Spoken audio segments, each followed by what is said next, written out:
Depression and suicide runs in my family, just like other families in the world. In my late teens and early adulthood, I was at my lowest low and I was lost. I didn't know what to do. But now I'm in my 30s and I'm happy. I made it to the place that I've always wanted to be. I'm a stay-at-home dad. I run a YouTube channel with my brother, and I have my own part-time job that I created for myself. I'm living my dream life and doing everything I wanted to do. It wasn't easy to get here. I did have to go through therapy, read a bunch of books, find the proper mentors to look up to and role models to look up to, and also be honest with myself and work on myself spiritually, mentally, and physically. If you're depressed or suicidal and you clicked on this video, please seek out professional help. But if you're looking for someone else as an example of how they got out of it, watch the rest of this video. Most people know depression and suicide are as like mental illnesses, but honestly, it comes down to brain health. It comes down to how healthy your brain is. There's a lot of different ways to diagnose depression, and I'm not a medical expert, but from what I've learned, it truly is your health of your brain. Now, depression can manifest different for everybody. For me personally, I noticed I was depressed and very suicidal when I was in my early teens. I would find myself crying a lot just for no reason. At the same time, ending up in my bedroom in pitch black darkness and just sleeping all day, or sitting there staring at the wall and just not wanting to come out or do anything. And it wouldn't be all the time. It would just happen randomly. I'd hang out with my friends and have a blast and look like I was happy, but I'd get back home and I'd be depressed and sad. I clearly remember on certain birthdays that I ran away from the party just because I didn't think I was worth it. I didn't think that what was happening there I deserved. I had no self-worth at all. I honestly tried to attempt to take my life by holding a gun up to me and questioning myself while doing it, putting it in my mouth, putting nooses around my neck, going to a fighting gym, and hoping that someone would accidentally kill me. I had no self-worth. I truly thought that people would be better off without me than me being alive in their life. As I got older and I got into my early 20s, it really started to hit me that, man, I might be depressed. I would find myself using a lot of substances like marijuana or drinking a lot or just hanging out with a lot of people to make sure I'm around people and I'm happy. Because anytime I wasn't and I was by myself, then bad thoughts would come in. I'd say that I wasn't worth it. I'd say that what I'm doing is stupid. I'd say that it'd be better if I wasn't alive. I'd say that everybody else's life would be better without me. It sounds like I'm repeating myself, but that's what I was doing. That's what was happening in my brain. I was repeating all these negative thoughts and I started to believe them. Because what we think is what comes true. Now, before I go any further in this video, like I said before, if you are depressed or suicidal, honestly reach out for professional help. I'm not a professional. I've just used tools from professionals I've worked with, professionals that help me right now, and professionals I've read from. Everything I'm about to talk in this video has helped me live my depression-free life. It may not work for you because I'm not a professional. So seek out one and continue watching this video. So yes, I was depressed a lot and I had a lot of suicidal thoughts and there were a lot of stories I could share with you. But no matter what, it all changed when I was having a Friendsgiving with my brother, his now fiance, and one of her best friends. This was 7 years ago. 7 years ago, I started living my depression-free life. And it's because we sat there and we went around the table at this Friendsgiving and we said what we were thankful for. And I started crying when it was my turn. Because honestly, I was thankful my brother had moved up there. Because I was such in a dark place that I was only working out as much as possible to be around people, staying late at work so I could be doing something and occupying my brain. And I just told them all at the table that I was depressed, that I had attempted suicide multiple times, and it's the first time any one of them had heard it, especially my brother. I never opened up to my family about any of this. I never looked for help. That was my big turning point. It's when I truly decided to take action on my life, to take action and put forward that I want to be alive and live a happy life. So at the beginning of this process of living a depression-free life, I sought out a therapist. I went to one of my friends that I knew went to therapy, and I asked her about her therapist, and she was like, it's an online person, check her out. I had a consultation with her, and she seemed like she knew what she was doing. I talked with her for 2 years. It was just questions, and then I would start telling her, I want to work on this, I want to work on that. And she honestly made me realize that I was worth something, and that I had potential. And to unleash that potential, I had to answer hard questions and do hard things that I would not want to do because it's comfortable. But you have to be uncomfortable to grow, is what I learned from her. And that we're all special. So going to this therapist helped me a lot. I sought out professional help. On top of that, when I was done using her therapy, I found a mentor that I paid to help me get further ahead in business, further ahead in life. And now I still work with him. Marco and I meet with him once a month, Mike Rizel of Redwood Financial Strategies, to improve our life, to improve our businesses. We meet with him and he keeps us on track. To live a depression-free life, I've had to use professional resources. At the same time, I've done things that aren't so professional. I've done things that anybody can do without any money. I've read books. You can find these books all in a library for free. I've paid attention to my own health when it comes to physical, mental, and spiritual. All of these things played a big factor in me living my depression-free life, and I still work on every single one of them every day. And now I'm living my best life. Again, there is no one-size-fits-all for depression, or honestly, you have to seek out a professional. Depression isn't something to mess around with. I messed around with it too long, and I saw a lot of negative effects of it. When I took action, everything got better. So to live this depression-free life that I live now, I have to focus on my habits. I have to focus on talking to my mentor. Honestly, without surrounding yourself with the proper people, it's going to be hard. When you surround yourself with negative people, all you do is feed your brain with negative things, and your brain will keep eating it, and it'll keep feeding it back to you. It's an infinite loop. But if you can surround yourself with positive people and create a positive infinite loop, everything gets better. So having my mentor that I talk to once a month really helps. And at the beginning, I had to talk to my therapist once a week. At the beginning, it was really twice a week. For the first year, it was twice a week. The second year, it went down to once a week, then once a month, and then once every other month. You progress when you talk to professionals. I was progressing because I was talking to a professional. And now I have a professional mentor all the time that I talk to once a month to keep me on track. On top of that, I have to make sure that I am learning. I'm reading books. I've been really studying the brain, and that's my focus for this year, is learning more about the brain and how it works. Because this thing we call mental illness is actually brain health. It's about what we're putting into our brain and how it's working because of what we're putting into it. That goes to food. That goes to, oh, my sun is up. When we put stuff in our brain, it becomes a reality. And if we surround ourselves with negative people, those negative people are going to have effect on us. So whenever I was around negative people, I realized I need to separate myself.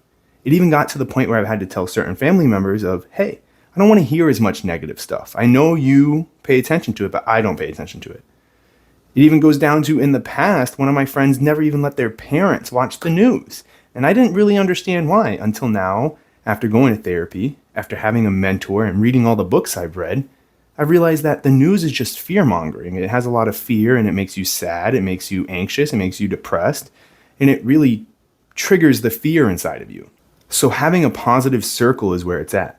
Now, a lot of people will go and say, how can I choose the people I'm with? I'm surrounded by all these people, blah, blah, blah, blah, blah, blah, blah. Excuses. Honestly, it is excuses. And I had to get over that excuse as well.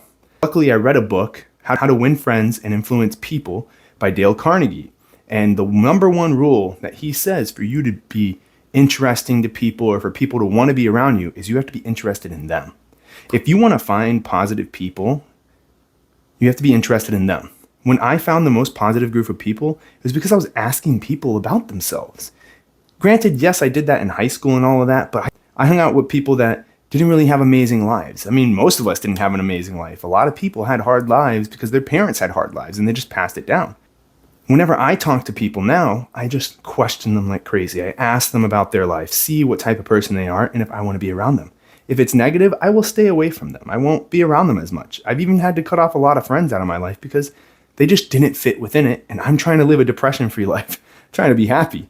And to do that, you got to have the right circle around you. Another big thing I had to make sure I was focusing on was having healthy habits. That means getting enough sleep.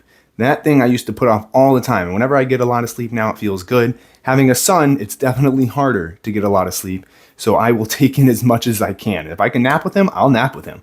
But the other things of healthy habits are staying active. I had a challenge where I was working out every single day. I'm backing off that challenge. I have a whole nother video on why. But staying active is very important to me. I realize I feel the best whenever I'm active. If I'm working on a house project, if I'm outside doing work, if I'm even just cleaning or working out, playing with my son, I feel much better than just sitting down, scrolling and watching something on Netflix or Hulu or Paramount, anything like that, or even just a scrolling platform. None of that makes me feel good, so I stay away from it. I have to make sure I do the healthy habits and not the habits that are easier and seem like they're going to be good for me, which actually turn out to be bad for me. I've realized that I need to do the things that I don't necessarily want to take the time to do, but I know when I do it, I'm going to feel better. The other thing that I've been doing a lot is reading. I don't know if you can see the books in this shot. You could have seen it in the other shot, but I've been reading a lot of books. And the main books I've been reading right now are about finances, because finances create a lot of stress in people's lives. If you don't have that in check, then it's going to be stressful. I used to not have my finances in check and it was very stressful. Now I have it more in check and I'm way less stressed. And then the other type of book I am reading is really about brain health. So I started reading books by Dr. Daniel Amen. He is amazing. This man has taught me so much about the brain, and it has really opened my eyes to why I felt the way I did in the past. That I was depressed not because it was just my brain being depressed. It was because I was feeding it bad things. It was because I was listening to bad music. It was because I was smoking way too much weed, drinking too much, hitting myself, having brain damage. All of those things add up to a negative brain health. Learned all that from Dr. Daniel Amen. If you want to really take your brain health seriously, I highly suggest reading that book. Mental health, whatever you want to call it, read his books in general. Just check out one of them at a library, and they're amazing. That's where I've learned a lot of what I know about brain health now.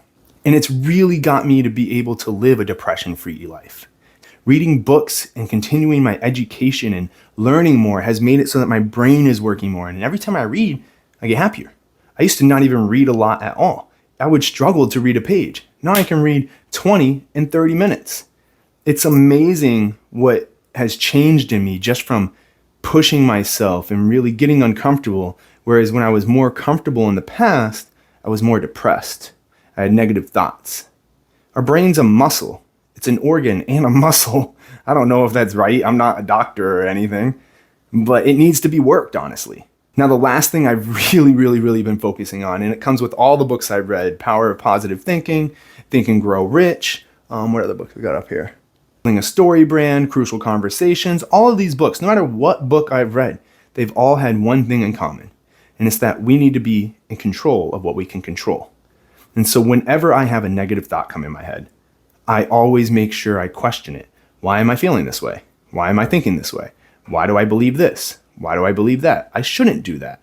What is this? I don't just initially go with the original thought of, oh, I suck. Why do I think I suck? Oh, because I'm just not good at what I was doing. Well, maybe how can I get better at what I'm doing? Oh, I'll just do this. Oh, I am actually doing awesome. It's taken my mindset from also being, oh, I'm so angry, which I made a video about. I'm so angry. Why am I so angry? Oh, it's because I didn't do this. Well, maybe I should do this. Okay, how will I do that? How will I do this? Oh, I feel better. No matter what, I've truly learned that whatever is happening, I can't control what's actually happened, but I can control what's in me. And the more I can control my thoughts and how I react to a situation, the happier I am. The better life I live, the less of a depressed life I live. So anytime a negative thought comes into my head, I shut it down. I like to put 3 to 7 extra positive thoughts into my head to make sure that those negative thoughts are outweighed by positives. So with all of this being said, I've realized the secret to living a depression-free life is to take care of yourself, to be honest with yourself, listen to what's happening inside of you and honestly have conversations with yourself. Obviously, seek a professional when you're at the lowest point of your life, or even if you start to get at a low point, because that professional will be able to point you in the direction that you can best navigate to make sure you get out of that negative spot. Remember, I had to go to a therapist to get out of being depressed and suicidal. Then I got a mentor. And then from that mentor, I made sure I surrounded myself with the right people. And then from there, I just continued my education, and I made sure that I focused on the things that I can control, which are how I react to a situation. It's not easy. The hardest thing about everything that I've just said is that now I'm a parent. Now I have to be a role model. Personally, it has been very stressful to work on all of this while making sure I'm taking care of my son. Because I'm a full-time stay-at-home dad. I work a little bit at nighttime. But no matter what, I have to make sure I set a good example because I'm with him all the time. I can't let him see me be depressed and sit there and do nothing, because then he'll pick up that. he'll be doing that. He'll think I'm neglecting him. He'll think X, Y, and Z. He'll go into that sad point of where I was in life probably sooner. So it's my responsibility to really work on myself, just like it's everyone else's responsibility to work on themselves so that when they're around other people, they're not negatively influencing them, because you don't want to hang out with negative people, I'm assuming. With all that being said, I've applied everything that I have learned throughout time, and I have implemented it to the extreme as being a dad. That means anytime I get frustrated, I breathe. I think about why I'm frustrated. Anytime I'm sad, I think about why I'm sad. Anytime I want to make sure that I'm feeling good, I will get active. I will get up. If I see my son is stressed out, I will play with him. I'll be with him. No matter what, being a father has pushed me to the next level of who I've always wanted to be. And for anyone out there that's watching this video and you have a significant other, maybe it be a girlfriend, a boyfriend, a husband, a wife, anything, even just roommates, communicate to them how you're feeling. Make sure they know. They have your back. They're next to you and close to you because they know that you would have their back. So just remember, they'll have your back. Be honest. Communicate. Communicate with yourself. Communicate with other people. I do that all the time. So to summarize it all, honestly, if you are depressed, suicidal, may it be either or, get help first. There's BetterHelp.com, which is putting out the most ads right now. I don't know if it's good. There's also Google. You can look up people. And then in the link in the description, there is the link to the people that I went to for therapy. Remember to continue your education, and you can really learn more about what you can learn in life. I know that sounded weird. By surrounding yourself with the right people. When you surround yourself with the right people, you'll have more of a positive flow, positive energy going throughout your life. And that's the best thing. And remember, we can only control the controllables. Anything that's uncontrollable, don't stress about it. We have to make sure that we are focused on ourselves and how we're reacting to life and the things it throws at us. Getting out of depression and living a depression-free life is definitely a journey. You just got to focus on the positive part of it the whole time. And the positive part is that you're not going to be depressed anymore. I'm literally not depressed anymore. I rarely get sad. And it's because I just keep myself in check. And when I do get sad, which every emotion is meant to be felt, I make sure I figure out why I'm sad, figure out how I can shut it down, how I can get back to the happy track. So thank you so much for even watching this video. I am sorry if you are feeling depressed or suicidal. I hope this helped with you just hearing how I've navigated the situation. And remember, seek out professional help if you truly need it, even if you think you just need it 1%. There is nothing wrong with going to someone for help. Asking for help is actually a sign of strength because you're looking to get better. If you're new to the channel and not subscribed, me and Marco are out here making videos to show everyone what it's like to build a successful life. We're going from a chub, lazy, not caring about anything lifestyle to being a fit, loving lifestyle where we're doing what we want and achieving what we want. All we see online is people that are driving Lambos and saying you got to buy their courses. That's not what we do here. We're here to have your back. So hit that subscribe button if you want to keep on track. Oh, forgot to say, if you have a friend that's really struggling or anything like that, you might want to share this video with them.